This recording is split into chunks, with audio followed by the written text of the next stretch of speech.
As part of their media lunchtime talks, the Brussels office of the European Broadcasting Union hosted the European Federation of Journalists to talk about the state of investigative journalism. We organize these media lunchtime talks regularly, actually. What we want to do as representatives of the public service media organizations here in Brussels is to bring the discussions around any kind of interesting media issue to Brussels, discuss it with representatives of the European institutions, but also with other stakeholders, with journalists. It is very important to discuss investigative journalism and discuss as well what is happening in the media, because media landscape in the last years have changed a lot. There are a lot of new challenges, and I would say to some extent in many countries what we face today is that investigative journalism or professionalist journalism is shutting down. With some 40 guests in attendance, the EFJ spoke on topics ranging from the changing platforms of journalism to journalistic ethics.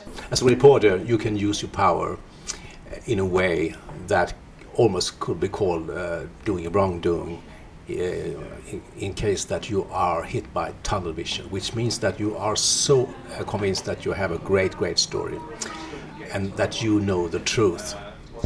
But to get to this conclusion, maybe you have just talked to some people that are confirming your story, and you can use this as a method as a journalist, and you can do it in such a skilled and sublime way so that no one can reveal you. The guests we had here were both affiliated with the newsroom. They were both staff journalists, but when you are a freelance journalist who wants to do an investigative work, it's much more difficult because you have to rely on grants or on global networking. Well, the most amazing thing that's really happening is, I think, the networking among journalists. Journalists are helping journalists, not only competing. That is what we traditionally have done during the years, but now we help each other, mostly after publication in those investigative conferences.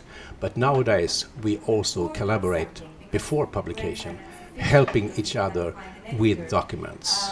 What we really need to assure in Europe and elsewhere in the world that we allow media freedom and freedom pluralism. It's the basic or fundamental right. But on the other hand, when we discuss about professional journalism and independent journalism, we as well have to see responsible journalism. And for that we need as well journalists that are well trained.